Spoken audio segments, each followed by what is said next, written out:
In the heart of these animated wonders, there are tales and symbols older and darker than the castle's highest tower. Welcome to Occult Disney.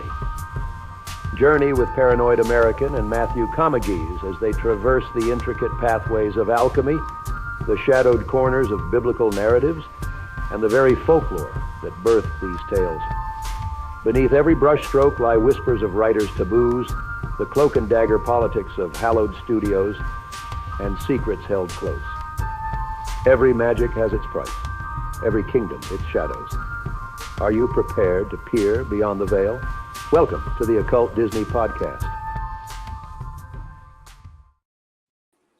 Here we are. It's Occult Disney. I feel like I have to say something else because the new theme music says welcome. So I'm just like, here we are. It's Matt here. It's the Paranoid American there.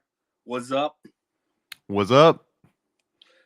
Today's movie, we're right smack in the middle of the Disney Renaissance, maybe peak hubris, possibly, with the movie Aladdin.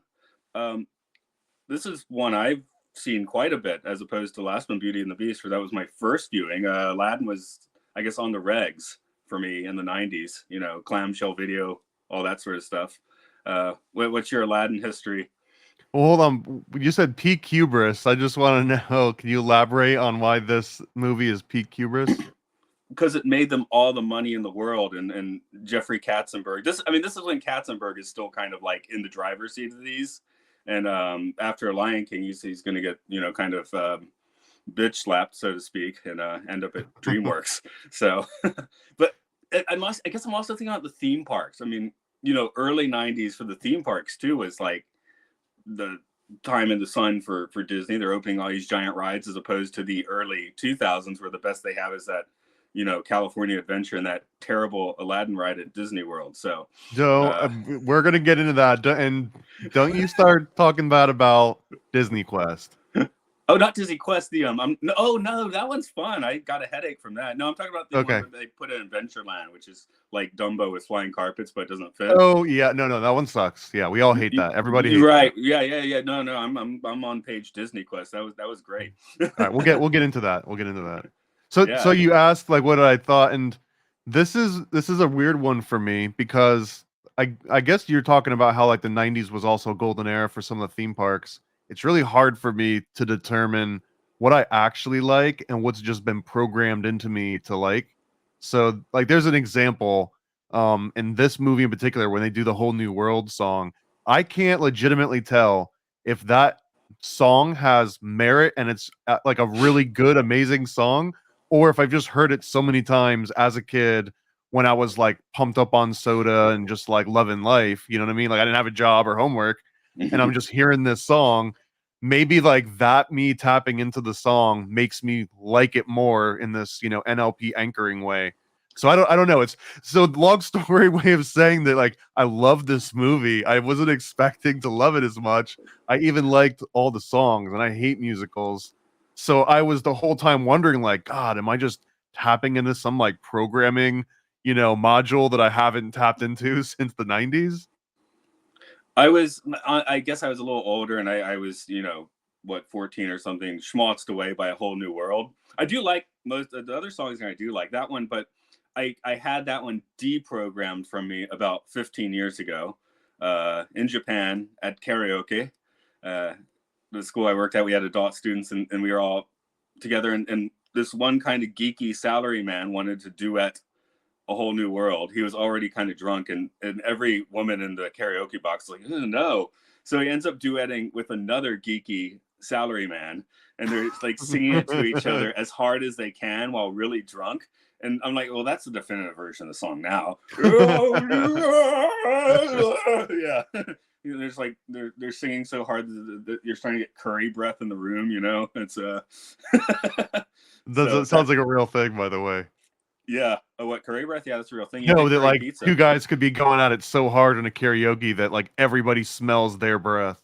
Yeah. That's what was happening. So now whenever I hear A Whole New World, my brain flashbacks to that karaoke box. Which do you smell curry when you hear it now? A little bit. Pizza, maybe curry pizza. It's got some cheese. All jokes aside here, man. maybe there's something to that song in particular that like opens you up to programming to tap into. I mean, Like the specific sequence of notes, like the music theory behind it. Maybe there's like something that they tapped into with that particular song. And again, I don't know if this is just like nostalgia, like there's nothing else about the song that I like. I don't like any other music that sounds quite like that. Actually, there was one that I had to look up. So shout out to a very dated sounding song here, but Aladdin Arabian Nights dubstep mix by oh, someone right. named Bloke, I guess. But if you go on YouTube and search for Aladdin Arabian Nights dubstep Bloke, it's like one of like it is the definitive version of the Arabian Nights song, in my opinion. Although, maybe you've heard the recent thing. Speaking about weird musical programming, have you heard about the Taylor Swift concert phenomenon? Where people pass out or they black out and can't remember like the last like days. Can't remember it at all. I feel like maybe that's what me and Aladdin, because I was like, when did I first see this? I probably saw it in the theater, but I don't have a memory of doing that. Did I see it on video first? I have like no memory of first seeing this whatsoever. I got an even deeper one for you without getting on too much of a tangent. Go for it. Let's like think about your oldest memory, or Okay. whatever one that is the clearest, right? Yeah. You don't have to tell me what it is. Now that memory, are you sure that what you're remembering is the real event that originally happened, or are you just remembering the last time you remembered it? Oh, that's a good point. My first memory, I'll describe it. It's not anything particularly weird, but I'm not even sure it's real. It might be from a dream. I just remember being in like my parents taking me to like some townhouse or something to visit someone, and being in a kind of large, not large, but double story room with like a spiral staircase. I'm like, is that real? Because that itself seems to have like interesting imagery, But like even when you think about it, it's like I just guess I'm always assuming that at a certain point you've kind of through the Theseus ship, you've kind of like replaced all the elements over time. Like the first time you thought back to it, it was really crisp and clear.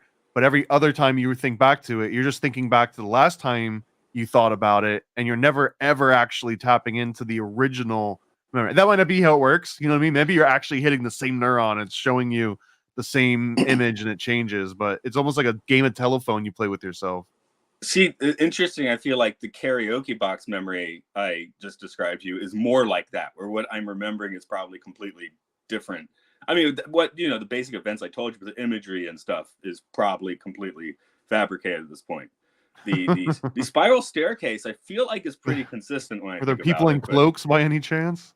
With spiral staircase? No, unfortunately, not. There was like 70s fake plants or something, I think. So it's like 70s, 70s design at its best, that sort of thing. But again, it's coming back. I'm not even sure if that's a real. Maybe I just added the plants, so who knows? Just thinking about that sort of thing. Do you remember first seeing this one? Like I said, I'm having like kind of Taylor Swift syndrome I'm similar to you, where I know I've seen it a million times because I've heard it. And this was another song too that they pumped in Disney parks. So when I was there at like outside of the studio, like I was hearing this thing probably every single day. You know what I mean? But yeah, I can't think of. I mean, I was born in '83, so I would have been like 10 years old, I guess, when this came out. Maybe 11 or something. So I guess I was right at the very tail end of caring about this movie, but it was still something that clearly would be on if like my friend's little sister was around or something. You know what I mean? Like this was the movie, like you said. This kind of put him back on the map. Although I really do think, and man, they even had a decent like Genesis game. I know it was really hard, and I know a lot of people complain about all of the Disney video games, but the Aladdin game in particular was kind of fire. It was like really hard, but it was like I remember the graphics at the time being amazing. Like we were all amazed that it was like this looks like a real car. I mean, it doesn't now in retrospect, but at the time it looked like a real freaking Disney cartoon that you got to play. Well, they had the benefit of the PC Prince of Persia as kind of a template, I think, if you ever saw that one. That was always the demo game at electronic stores and stuff in the early 90s. A little bit, yeah. Although that one's got an interesting story too, where the guy actually rotoscoped himself doing all of those moves, like the jumps and like the using the sword and falling and dying in the pits. That was all the developer, and he like scanned himself in and then like pixeled himself out. But It was an interesting tidbit. It was like before Mortal Kombat even, right? But that was like one of the first examples of a fully rotoscoped, realistic looking video game character, Prince of Persia. Yeah. So That I'm comes not, with a trivia night. You're welcome. all right. I'm not necessarily saying that the Aladdin Genesis game was ripping that off. Probably inspired by, but there is I guess there's a little more of a controversy with this movie, and I'm racking my brain for the guy's name.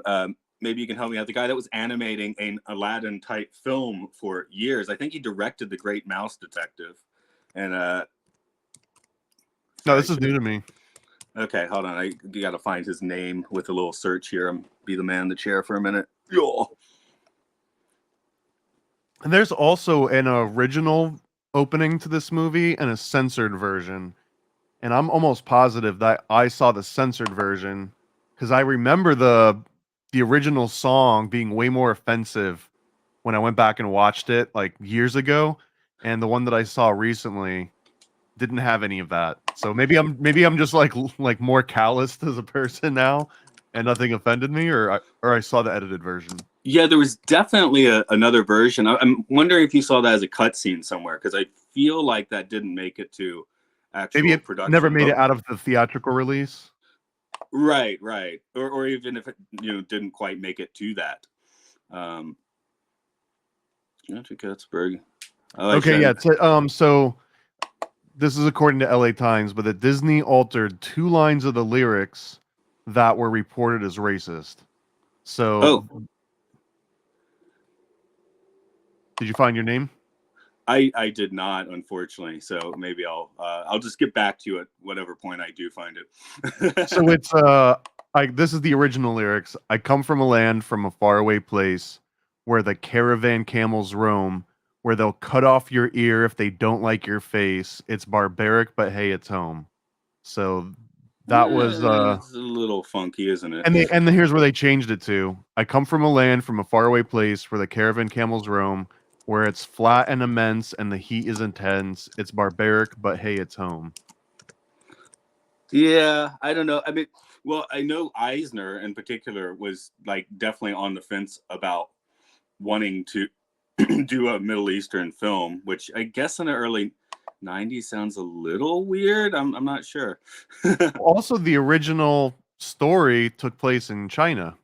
It didn't even take place in the Middle East. I think that they just did that because its relation to the Arabian Tales, Arabian Nights, it was just more easily recognizable if you said Arabian Nights and they made this take place in Arabia, essentially, that there wouldn't be any confusion. Yeah, it can be a little confusing. I don't have the name, but there was a movie in production for like 30 years and came out a little bit after Aladdin, but had been in various states of production forever, which was you've probably heard of the thief and the cobbler. Yes, yeah, absolutely. And he had worked for Disney, and I still haven't like actually spotted his name as I'm kind of half talking, half looking, but yeah, it was started. This is a British animator, I believe, who started working on this in the 60s and had done some work with Disney. So well, sounds like Richard Williams. There we go. Yes. His name's all over this thing. Yeah, that's got to be it. And that that was his baby, and I don't think he ever like tried to like sue Disney or anything. I think he might have just sad sacked it and finished his movie kind of slapdashed or had it taken away from him at the end. It did come out, but it actually, the final product kind of looks like an Aladdin ripoff, ironically. So yeah, and man, I mean, just reading over like the general stats and info for this, it sounds like one of those projects that was kind of a little bit doomed, unless it was like a very polarizing project. It was either going to be amazing and smash everything, or be a little bit less than that, because it's got directed by, written by, produced by, production company featuring. It was all Richard Williams. So this was like 100% his baby. And it also has a note here in the wiki article that says The Thief and Cobbler is one of the films with the longest production times in history. Right. So it was the tortoise and the hare thing, I guess, and it was the final film for so many people because I guess they probably worked on it when they were already old early on in production, and then the movie just like kept going on for another 30 years, and a lot of those people died, but it ended up being the last thing that they were in. It was Errol LaCane, Ken Harris, Emery Hawkins, and it even lists Vincent Price. So this was the last movie that Vincent Price was technically in. Right. But when did he do it? Yeah, because Edward Scissorhands is 91, I guess. So yeah, I haven't seen this, but speaking of other guys that wanted to write, direct, and produce, I was looking at something not long ago where Orson Welles' final film technically came out in like 2016 or 2017, which is kind of mind blowing, and had the same thing where it now is like the last appearance of many different people who have been dead since the 70s. So that could be a new gimmick, right? You start a movie early on, get a bunch of actors that are like about to retire, and then don't release it for 30 years. I guess that it might go away now, right? Because Hollywood just scans your likeness, and now they own your AI persona indefinitely. Yeah, I was about to say what you're describing is better than the AI debacle, I guess. It is, right? Yeah, you're just gonna see Harrison Ford in movies for the rest of your life, no matter what.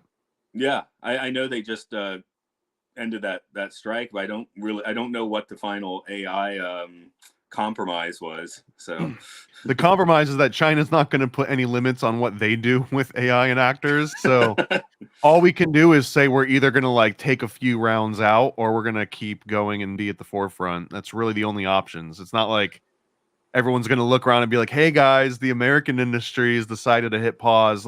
Let's all hit pause. Like we want this to be an like a level playing field. So in a creative production though, does it matter?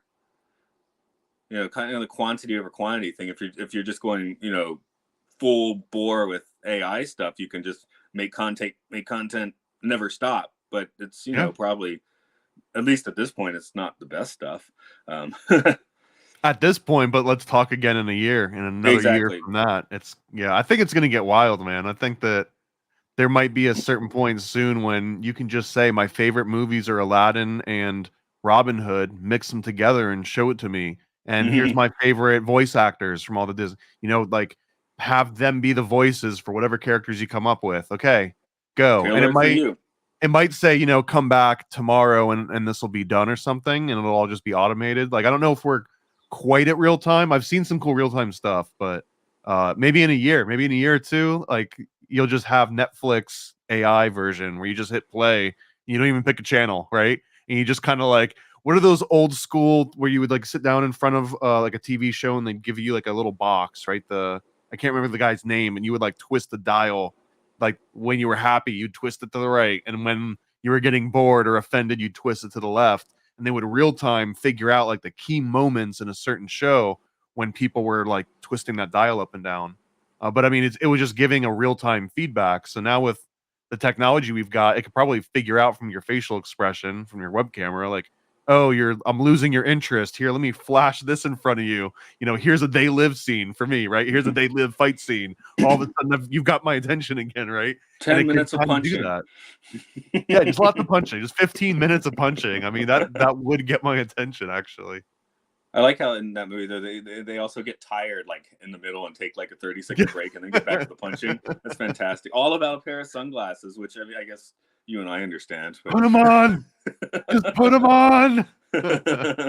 Hey, and by the way, in case that sounds like a complete tangent that we're talking about They Live in an Aladdin show, there is a direct connection back here because they cite one of the best quotes of all time that is in They Live, and it's in a few other movies that I've seen recently. I think the movie Society, which is a really crazy movie by that guy that did Reanimator. Anyways, the quote is, everybody remember the golden rule. He who has the gold makes the rules. And I've noticed, like, synchronicity wise, that specific quote comes up in a lot of weird and strange movies, and Aladdin. Okay, yeah, I was sitting here thinking, I'm pretty sure he didn't say anything about chewing bubblegum and kicking ass in Aladdin. So, but yeah, there's a lot of gold again Netflix AI edition, right? Show me They Live in Aladdin. Go. I think that would be cool. I know that Some people aren't as excited. I wouldn't say excitement, but I just think it's happening anyways. You might as well enjoy the final days. Yeah, I know 6 months ago there was that thing where people were making all the fake commercials, and within 3, I noticed that all of them ended with people melting and exploding, and then the world ends. That's like how all of them ended, which I'm like, well, it's 6 months later. I imagine we're getting something different by now. But maybe we're already dead. Yeah, maybe we're all on a holodeck already. We are all, well, that's basically Gnostic theory, isn't it? Philosophy, I should say. So I'm gonna want to make a note to actually watch the Thief and the Cobbler, because it sounds like that's got a lot of occult references within it. But we'll add that to the end of the list. We've got so many more to go through. Yeah, and that one just has the problem where it sputtered at the end. Like, apparently there's like 15 minutes of amazing footage, and then the rest of it they kind of had to throw together. So you unfortunately get a bit of a mixed bag on that one. Beauty and the Beast, I was talking about how Belle was a relatively empowered lady stuck in a bad situation, where it seems we've taken a bit of a step back with Jasmine, though, which could be because we have different Was directors. Belle empowered, though? Because, well, she was at least sharper, let's say that. maybe, I don't know, man. I mean, I think that she's just as dumb and perhaps less empowered, because this Jasmine can escape from her castle and go out as, a normie, and then go back to her castle at night where she's safe and rich again. And that feels way more powerful than, you're going to go and live with this beast and you're forced to be here and you're not allowed to leave. Like, her agency is literally removed from her. And the only way that she can get out of her situation is by being really nice to, this old grumpy man in reality. Yeah, I guess I was feeling more of a reversion plot, where now it's like, you have to get married tomorrow, That, and well, there's also this one, just like Beauty and the Beast, is a really good example of the golden bough and the old, matriarchy, where you marry the princess in order to take over the kingdom. So that, because in a lot of other, like in Cinderella, for example, it's like she's seeking after this prince to, marry into wealth and to rise her up from this lower class status that she's got. And then this one, it's the truer version of that, the inversion, where you've got Aladdin, who's a thief. He's a literal, he's a criminal essentially in this society. And he changes and transforms himself into a completely different person in order to win over the princess. And then, even though in the movie it's all about, they love each other and it's true love, and he just happens to be a really poor con man, but this is real love. I mean, this is definitely true love. And it just happens to be that she's the princess and that everything here comes with power. So, and you even see that when he initially gets turned into the prince, he immediately goes to his head, right? Like, he's already trying to like call shots and doesn't want to tell her that he's a prince, and because like he wants to portray this lifestyle that he sees himself in. So I don't know. I feel like that aspect of it, I don't know. It's like the biggest dynamic of it, and how it kind of like plays into the golden bough theory and like fits into the puzzle perfectly. It's like Jafar's living his truth more. He knows what he wants. He almost gets it. Aladdin gumps in backwards into it. So Jafar, you're absolutely right. Jafar understands the golden bough. I almost think like Aladdin's like the fool in the tarot, right? Like, he's like bumbling into this world, but he also, like, he's the criminal. He's the con man. Jafar's also a criminal and a con man, but he's doing the revelation of the method. He's almost like telling you up front that he's being bad, and you also realize as the viewer, like, oh, he's bad because he's letting you know overtly he's also going to kill the king. Like, not only is he going to marry Jasmine and inherit the kingdom, but he's going to kill the king to make this happen. But that is the actual real matriarchal story, is that you didn't just marry the princess and then sit around as a lame duck waiting for dad to croak. Like, that was part of it. You would win her hand and you would kill her dad, so that you become the new dad. And this is like the king kill ritual we've brought up a few times. Like, this is that thing, right? Because you don't want to let dad get old and wither away, because that means the kingdom that you're about to inherit is also old and withering. So you kind of need it like vibrant. You need to make a big scene. And let's put it out there. Jafar is not a liar. Aladdin is. That is true. Well, Yeah, maybe. he's deceitful. He's got his hypnosis and stuff. Yeah, man, I'm that's pushing with a broad brush there, but I just yeah. that's an But he is interesting more thought, upfront. though. He's more upfront about what he wants to do, Is hypnotizing somebody a lie? or a method. I don't know. But it's not. Method, I mean, is it even deception? Is hypnotizing somebody deception? I'm just trying to be wacky. Nobody likes Jafar. I was just I was going for that thing where he decided Mary Poppins is evil. Oh no, Jafar is the real hero. I'm not really going to take on that. But I thought I'd play that. I'd play that bit for a minute. You're gonna die on that hill, the Jafar hill. No, I'm not really going to go down the Jafar hill. But I don't know. I guess we should think a little bit about the Robin Williams hill. That would have been my hook in 1993. As I said, I think I saw it in the theater, but yeah, that's when people wanted to see movies that Robin Williams was in, and although I didn't see Miss Doubtfire, weirdly enough, but ever.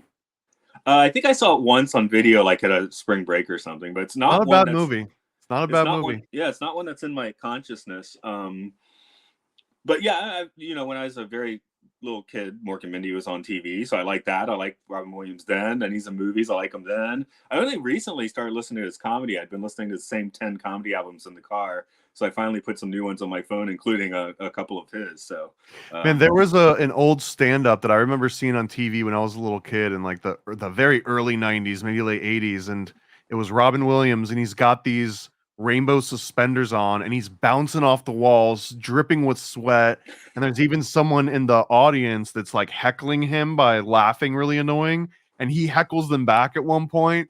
I wish I could remember the exact whatever this video special was that he did, but man, it was wild. Like he did all the cocaine that night, like in the whole world, probably. Yes.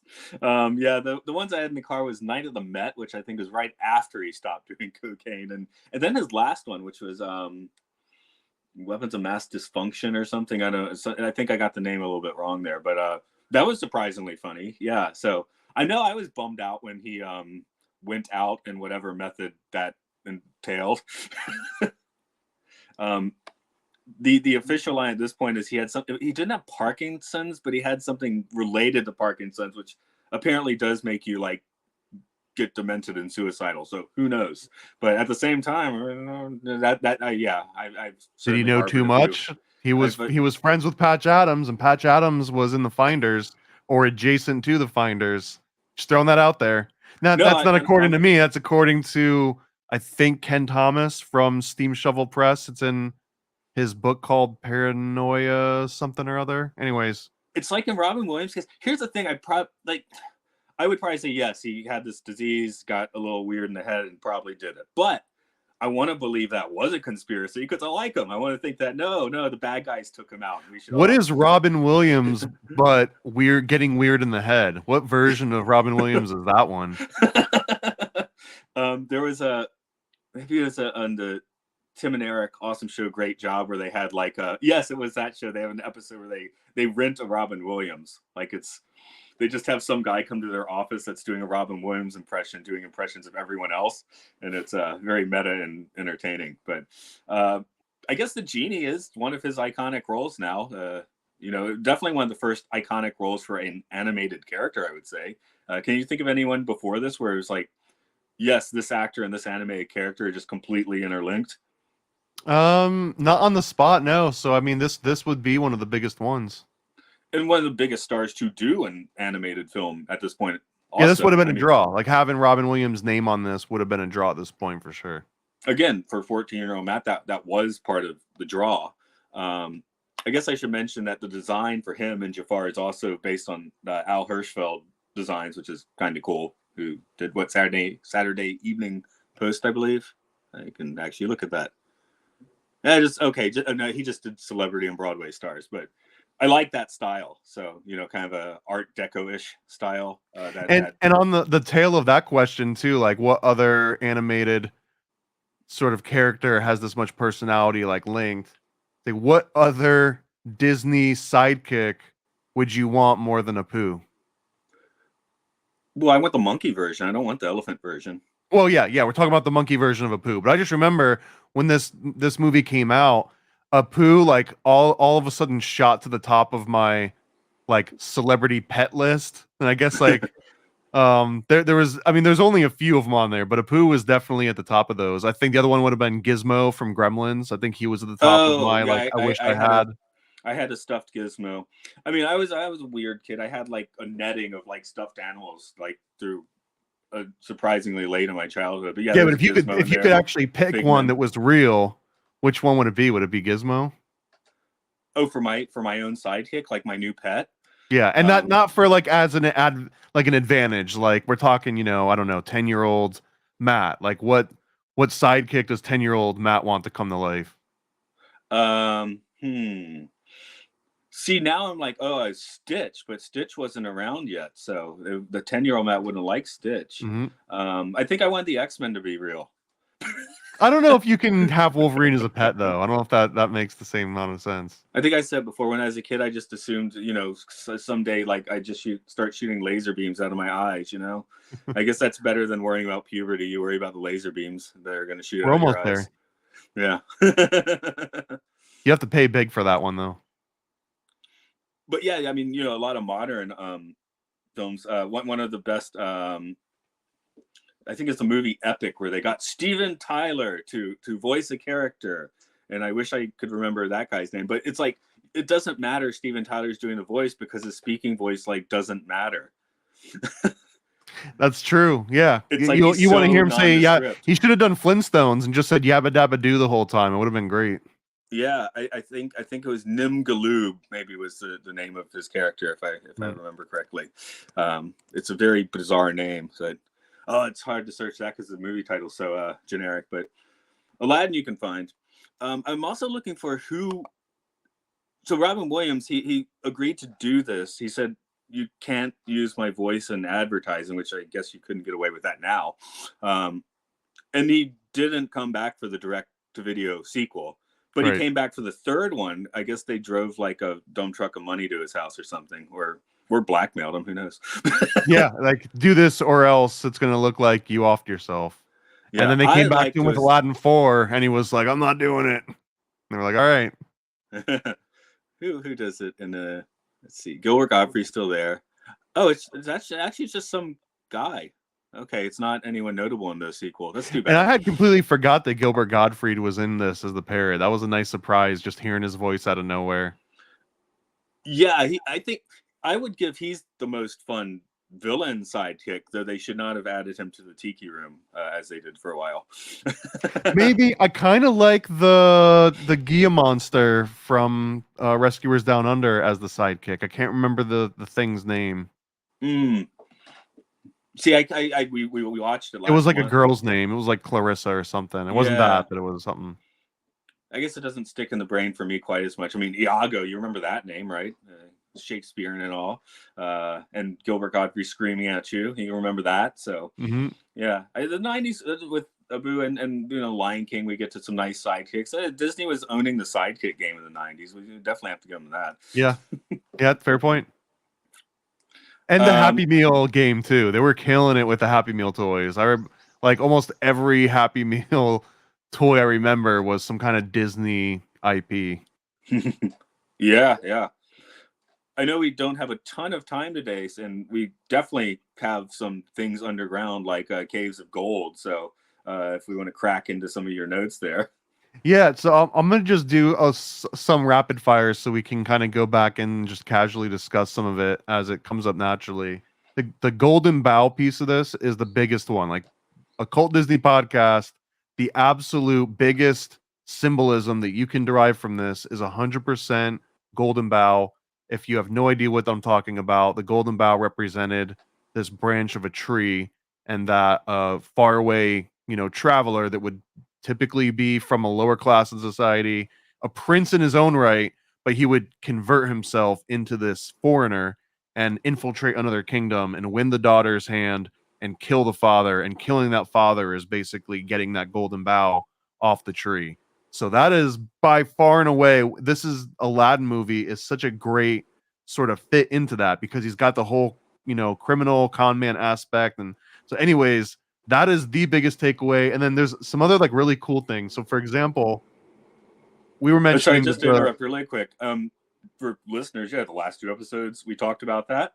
Next one's The Lion King. We're going to be talking about it again. So it's definitely the Disney Renaissance seems to be golden bough time. So yeah, sorry. and it's the formula. This is like, when every pop song follows the same 3 or 4 chords and the same chord progression. Like, this is the formula that just happens to work.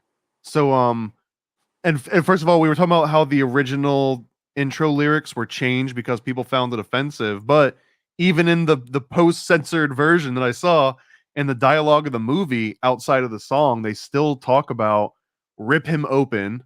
I had to slit a few throats, but I got it. There's a whole bunch of references to, like, someone's gonna die, like, you're being threatened with death right now. Oh, and they're gonna chop Jasmine's hand off when she gets caught stealing an apple. And it's like, what we do with thieves around here. So I don't know. It's weird that singing about chopping somebody's ear off is the bad thing, but you can say it like 3 different ways in dialogue. Maybe they just didn't want people singing that particular earworm. I guess I can kind of understand it, right? But it's like it kind of goes to prove that these Disney earworms are far more powerful than just the dialogue, right?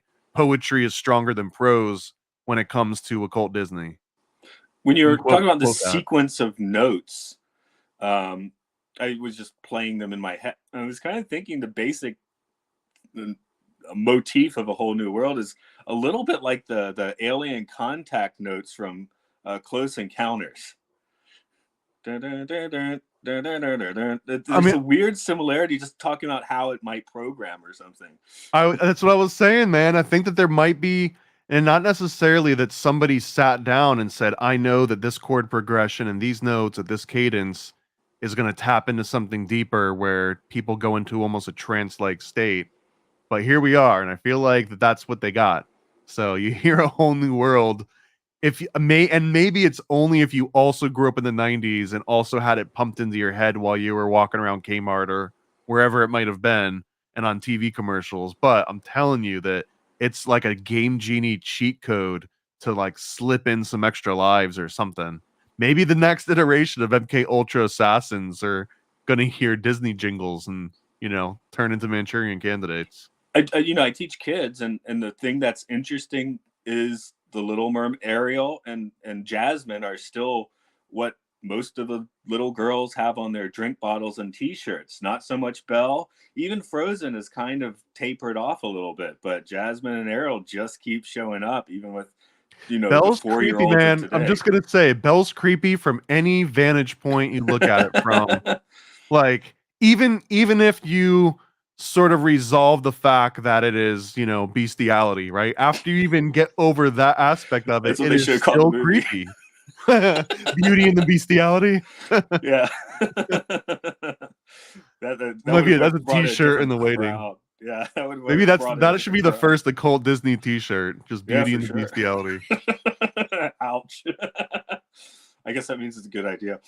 So a couple other notes here. Apu is his literal like animal consciousness. That this is Aladdin's consciousness as its animal spirit before it has the human spirit attached to it. It comes out in a few different ways. For example, when they go into that underground, cave and they find the treasure, Apu goes right for the gold, but Aladdin has to stop him, and it's like, no, we're not here for that. We have to keep going. He's also the one that doesn't want to give up his food to the kids in the beginning. And there's a few other instances throughout this movie where they're clearly showing that Apu does the things that Aladdin wants to do, but has that human consciousness that prevent him from just acting as a pure animal. Jafar doesn't have that. Jafar has the opposite. If anything, his parrot, Gilbert Gottfried, has more resolve and kind of has more, I guess, like morality or guilt or whatever you want to call that than Jafar does. Whereas Aladdin and Apu, they go hand in hand as like this yin and yang. Yeah, I feel like the non-human characters in this kind of get the shaft. I mean, the genie is under thousands of years of astral bondage. He knew what he did. Oh yeah.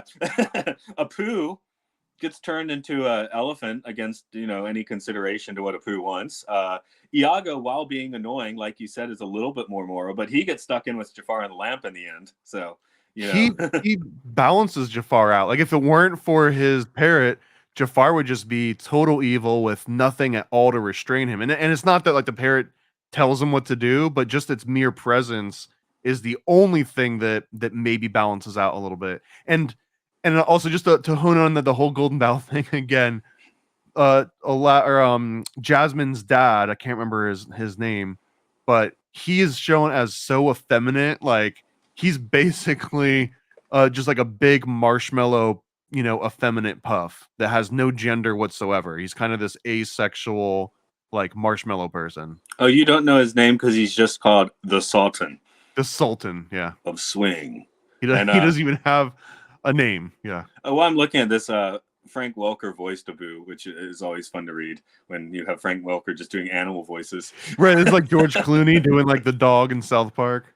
But Welker, of course, he did, Megatron, Transformers, or whatever. But most of his roles are just like, like in animated movies, making animal noises, like and sometimes not even doing any actual voicing, like with words. So he's the. I wish I could have got that job, man. That sounds like an awesome job.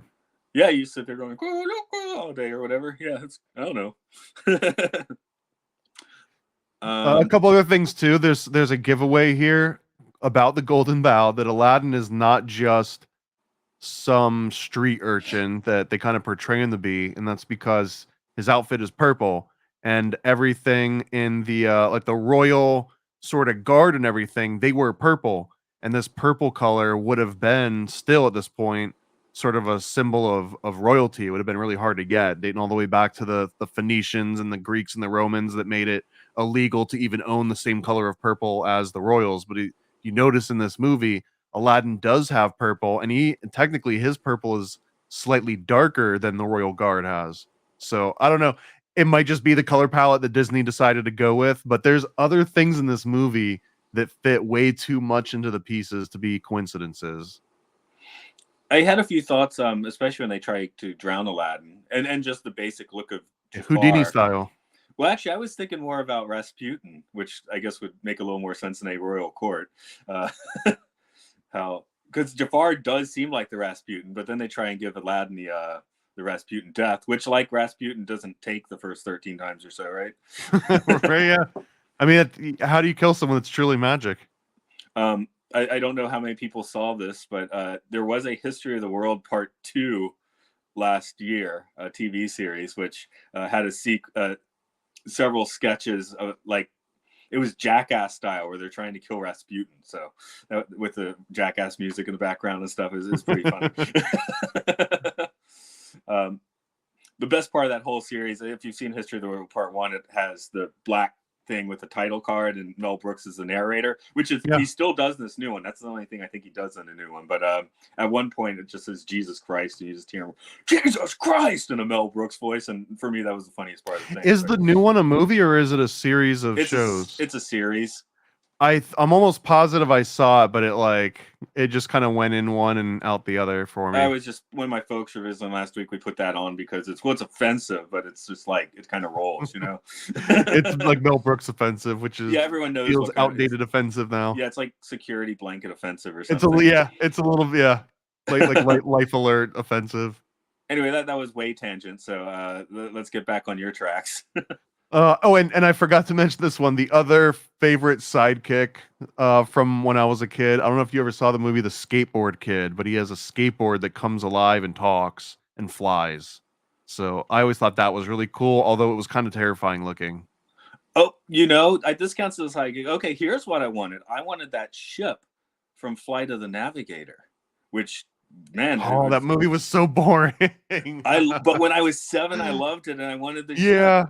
I don't know. I saw that movie when I was 7 too, and I was bored to tears. I just remember like, where's ET at, dude? Yeah, or Explorers, where they build like their garbage can ship. That's kind of cool. I wanted that kind of thing. Yeah. Yeah. That's not quite a sidekick, I guess. That's more of an accessory. But that's what I wanted. So I want a pet monkey now. I didn't want a pet monkey when I was a kid. Now I want the monkey. Well, I had an uncle apparently that had one of those little grinder organ monkeys. I don't know if I brought that up before. And it did the thing that it bit people, so he had to stop bringing it out in public, and then he kept it inside, and then it just started like furiously, pleasuring itself all over the place inside. And because it was extremely aggressive, like you couldn't, like, good luck trying to stop an angry monkey from doing that whenever he wants to. Like, you don't get to control that part of it. You know what I mean? I don't know. Like trying to put your cat into a box to bring to a vet. Yeah, to be honest, I don't want pets at all. But if I had a pet, well, you heard it here. Don't get an organ grinder monkey. So, I don't even know if it's like a specific type or not. But so the magic rug. Let's talk about the magic rug first, because even if we do have to cut short, I'd need to talk about DisneyQuest, because DisneyQuest was within, like that was where I went to lunch sometimes when I was working at Disney. We would go over there and, hang out in what now I think is like Disney Springs, and they knocked down DisneyQuest, and now it's like a chocolate NBA shop Hall or of Fame, I think. it's like, yeah, there's a bunch of stuff out there, but it was this very dated ride where you sat down on a little sort of like hydraulically controlled magic carpet and put on what looked like this huge, like first version of VR from the late 90s. Like, we're talking like a huge thing strapped in, and it looked very like Lawnmower Man-esque, futuristic style. But and you mentioned what it gave you a headache, right? A lot of people got a headache from this thing because just like the original VR headsets, it didn't necessarily have the greatest refresh rate. And there's this weird concept of people consider VR sickness and getting your VR legs, and it's just that your body's not used to seeing movement but not feeling movement. And that was basically what like 90% of this Aladdin VR ride is that like you're moving around a little bit, but it's not like 100% synchronized to what you're seeing. So your body feels something slightly different than what your eyes are reporting back that it should be feeling. And this makes a lot of people sick at first. Yeah, I mean, we went to DisneyQuest mostly for the there was an insane psychedelic air hockey table and just a ton of vintage games you couldn't find anywhere else. That was our chief draw to go there, and it was 2010 or 2009 maybe. Yeah, so it's sort of right in the middle of its life. Towards the end of its life, it really was this like relic of stepping back into the past, and not necessarily like an old arcade, although it took that role a little bit towards the end. But it was also just like, this was at one point the height of technology, right? But going back and seeing it in 2010 or a little bit after that, it was almost like, oh, isn't that funny what, mom and dad thought was advanced? Or even going and thinking like, man, I can't remember this was advanced. Like when like an Atari game came out and you were like, man, it looks just like the Kool-Aid Man. This is incredible. And you see it now and it's like, which one of those 4 black squares is his face again? Yeah, that was supposed to, be franchised in cities all over the place. It's like, oh, you don't have to go. Yep. All the way up No, they to had one in Chicago. They had one in a bunch of places. They were trying to make it like a little miniature, like a mini mall version of a theme park where you could kind of like go there for just like half the day or something, and like an arcade meets this, but it would fit inside of like a mini mall type of area. But yeah, it didn't last forever. Of course, then there's Philadelphia, where they build a giant hole and then just left it there. There's something occult about that. Yeah. There's also economic downturns, I guess, for the company in particular. Quick, build a big hole. We're running out of money. Bigger one. And they had what was the name of the Space Mountain one where you would design your own coaster? That had some kind of insane name. Oh yeah. It was. Oh man, you're putting me on the spot here. It was like 1, 2, 3 Blast Off or Mission to Mars maybe. Anyway, I remember that being fun. Oh, and Buzz Lightyear's Astro Blaster, not Blasters. This is just a bumper car ride. I remember that. That was fun. Yeah, no, the design your own rocket ship ride, whatever the heck it was called. That thing gave me a headache. But that was because it like bounced you around in that little freaking cubicle thing. It's your fault. You made it. Should have made it. It was my fault. I did make it. Yeah. Because I was like, I want to see how extreme this thing can get. Well, guess what? It can give you a migraine. So that's how extreme it can get. Yes. Yeah. So in this movie, the genie gives rules that can't be broken, apparently. But so not to Jafar, who runs into them organically, but he is right. Too much. Yeah, no, that's actually that's a very good point. So the genie mentions that his rules are 1, that he can't kill anybody, 2 that he can't make anybody fall in love, and 3 that he can't bring people back from the dead. But he implies that the third one, and therefore by proxy the first 2, isn't because he's not able to, but it's because he's unwilling to. And he mentions that when he brought people back from the dead, it got creepy, or he didn't like doing it. So that made me think too, are these his rules that apply to him too? Like he won't ever kill anyone and he won't ever make anyone fall in love? Or is it just that he won't let another person wish for death or wish for love? Because immediately after this whole introduction, he basically tells him, like, you have to make these wishes. You're not allowed not to. And he plops him on the magic carpet and he zips off. But the way that he zips off, it was almost threatening. Like, I can kill you right now. Like, if I threw you off of this carpet, you would die. So therefore, you have to make these wishes or else ... Yeah, maybe. I was thinking one of the rules is not that you could wish for more wishes. That was not one of the rules. That should. It was not, and he missed out on a great loophole there. I think since Aladdin, I think everyone noticed that with Aladdin, so they make sure to, if you have genies and later things. I button that thing up. I don't know what they did in the live action one because I didn't watch it, but I do. I like the idea that maybe there's even like a credit system. Like you can wish for more wishes, but you really have a finite amount of reality that you can change. So if one of your wishes is like, I wish I had a cold drink in front of me and it pops up, that's way different than I wish, like my face was on Mount Rushmore. And like maybe that one costs a little bit more. So you can have 100 wishes, or you can have 1,000,000 wishes, but it better be a bunch of like, I wish I could remember the name of that movie that's on the tip of my tongue. And there's just a genie that's like, it was the Goodfellas. And you're like, oh yeah, that's right. It was the Goodfellas. Of course, I do the Twilight Zone podcast. So I recently watched the Twilight Zone episode where the guy wishing himself into power ends up, in Hitler's bunker as Hitler. So that was a fun episode. That guy was a genius. Yeah, nothing but good things to say about that whole series. Do you get through those magic carpets? Let's see. And just a tangent on the carpet ride and threatening and just roller coasters in general. I just want to make the note in case it's not even abundantly obvious, but that the only reason roller coasters are fun is because you think you're going to die. And you're basically having fun with the idea that you are great, like your consciousness is smarter than your biology. So just like in the VR, DisneyQuest thing where you get sick and your eye sees one thing and your body's feeling another one. Well, now here's a different version where your body is feeling one thing and it's telling everything else, like, you're going to die. What are you doing? You're about to die. Find cover, stop what you're doing.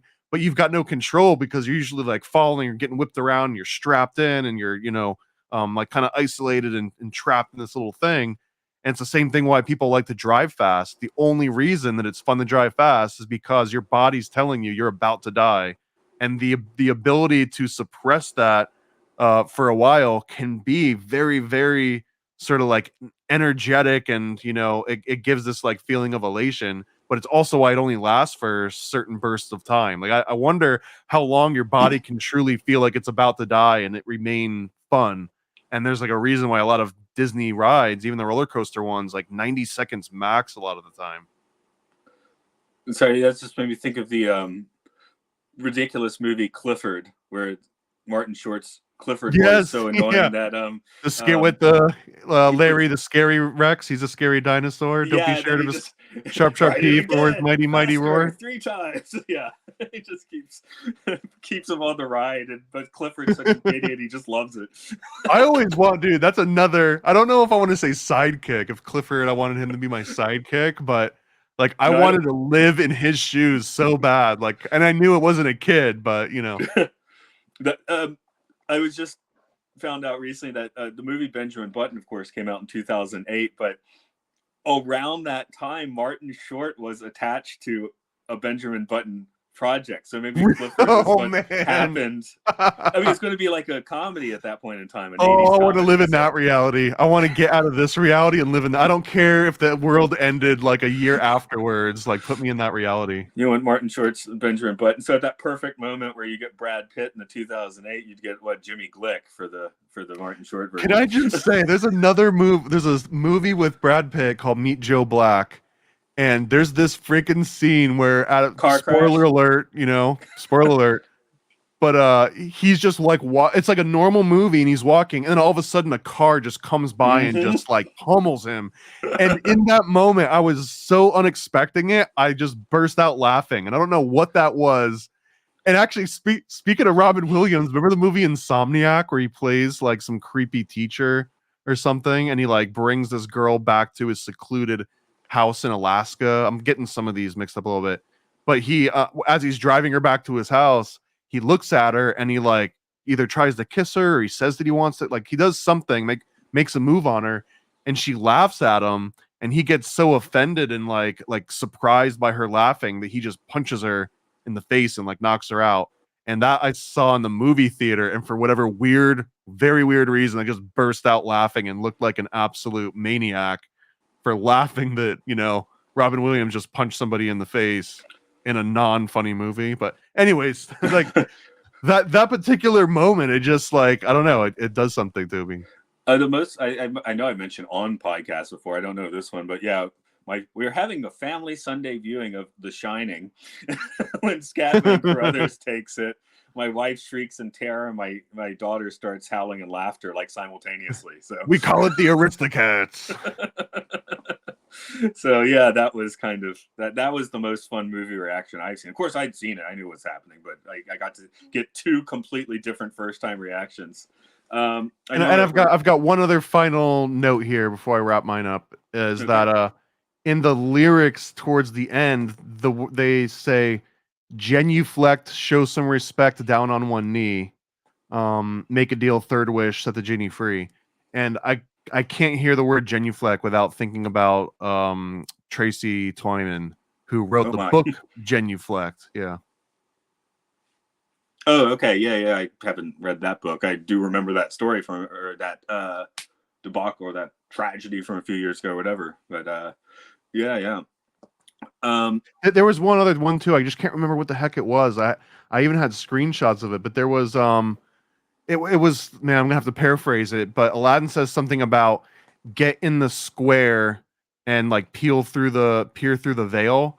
And the way that he says it in the sequence, it felt so Masonic about like step on the square and like take off your veil. But anyways, this is kind of the like Ashman had died by the time this was in production. I think 3 of his songs end up in here, and the other 4 are Tim Rice, who's going to be the big lyricist from here on out. So I wonder if you were to separate the songs they wrote, maybe you could see a little bit more relief in like what they were pushing forward, because we got 2 different people here, who might have things and they're trying to put little Easter eggs in of whatever kind. And speaking of Easter eggs, this is the movie that's supposed to have all good teenagers take off your clothes quote. Although I think it's dubious. Like, I want that to be the real story, but I don't really think that that's what happened. It was like another story where he's talking to Rafir or something, and it just kind of came out like that because of an overdubbing issue. But I mean, that's the one thing doing this podcast. Like, yeah, in The Lion King, we're going to have where they supposedly kick sex in the air. We had the obvious phalluses in The Little Mermaid, but the more interesting thing is, wow, all of these recent movies we've done have the golden bough. That's again yeah, dude. And that, to me, that's way more fascinating. And the premise of Beauty and the Beast is way more damaging ever in a million years than a kid maybe seeing the letters SEX. Come on, like, he's gonna see that word a million times in school, on like the pages. So I don't know. That feels less threatening, and the golden bough maybe more so. Japanese elementary school boys will invariably decide the number 6 sounds like sex and then just start saying it a lot in class. So it's like, hey, I remember like, I don't know, second grade, maybe third grade, and like finding the S word in the dictionary, and it was like the coolest thing ever, you know? Like, wow, this book has a bad word in it. Pre-internet days. I know we got to wrap this one up, so if you want to talk about your goings-ons of now. Yeah, actually, right now, chaostwins.com is a comic series that I'm putting out with Sam Tripoli. It's already blown past all of its goals on Indiegogo. You can go to chaostwins.com and look at it. Even if you're listening to this in the far, far future, chaostwins.com should bring you to wherever you can get a copy of it. And it's about Bigfoot and Mothman and cryptids and interdimensional reptilians and what we talk about on this show, which is weaponizing nostalgia. All that wrapped up in a family-friendly, kid-friendly comic book series, which might sound weird compared to anything else you've ever seen me put out. But it's, it's a new avenue and it's doing really freaking well. So that's my biggest project right now, chaostwins.com. Okay. My podcasting world, I do a few others where we were kind of strike supporting by doing some off the Hollywood stuff recently, but now it's kind of exciting that we get back to our normal things on Time Enough podcast of doing Twilight Zone episodes. So dig that.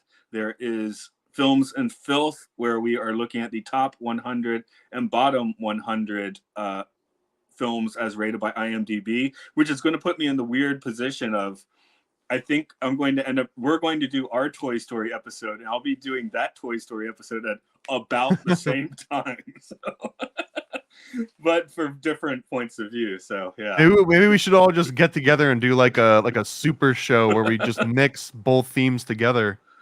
I would almost say that, but my co-host has invited his girlfriend as the guest, so I feel like I have to let her in. I'll invite mine too. We'll just have a big party. Yeah, sure. Okay, I'm gonna ride my magic carpet. I wish I did. There, I want that more than the navigator ship now. Magic carpet, yeah, why not? Kinda. I don't know. There's something. You'd fall off, I guess, if your heights. Yeah, there's just something that's not very. I don't know. Is this like my machismo speaking? But I don't know. I need something cooler than a flying carpet. Well, you make it cool. You get a costume. You're like, yeah, you make it cool. You put some cool drapes. How about a flying tank? How about a flying tank? Okay, I'll go to work in my flying tank today and see what happens. Do some donuts in the parking lot. All right, Occult Disney out. Okay, so yeah, I got the link and stuff, so I guess I could just pop in myself, and you have other stuff to do. So before we sign off, I guess what's the next Thursday that's looking good for